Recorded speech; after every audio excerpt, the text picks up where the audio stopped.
Hello बच्चों, चलिए प्रश्न को देखते हैं। प्रश्न है हमारे पास, परवलय y का वर्ग बराबर 16x के सापेक्ष निम्नलिखित बिंदु की स्थिति ज्ञात कीजिए, जहां हमें बिंदु के निर्देशांक दे रखे हैं -2,4। चलिए सर्वप्रथम हम प्रश्न के लिए मुख्य अवधारणा लिखते हैं।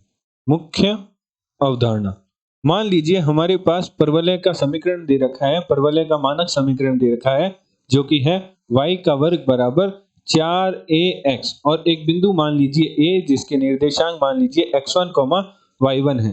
तो a बिंदु की परवलय के सापेक्ष तीन स्थिति हो सकती है।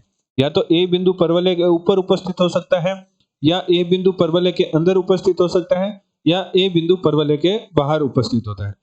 तो निम्न a बिंदु की स्थिति का हम पता निम्न प्रकार ज्ञात करते हैं। तो सर्वप्रथम हम परवलय के समीकरण को लिखते हैं, y का वर्ग -4ax जिसको हम s के बराबर मान लेते हैं। अब परवलय के समीकरण में a बिंदु के निर्देशांक रखते हैं और s1 का मान प्राप्त करते हैं।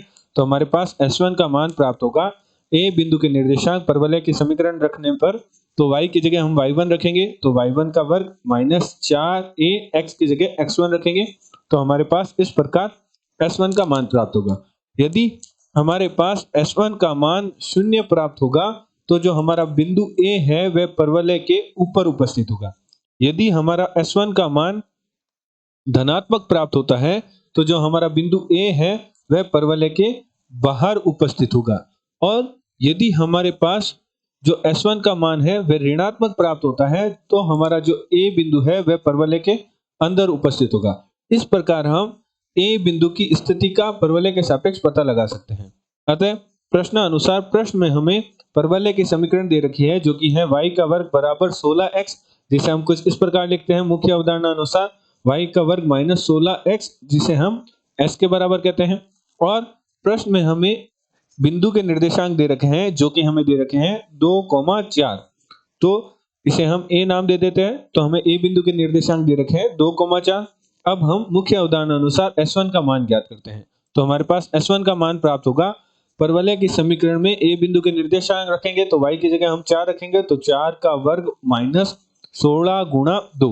तो 4 का वर्ग होता है 16, -16 गुणा 2 होता है 32। तो हमारे पास मान प्राप्त होगा -16। तो मुख्य अवधारणा अनुसार हमारे पास s1 का मान है वह ऋणात्मक प्राप्त हुआ।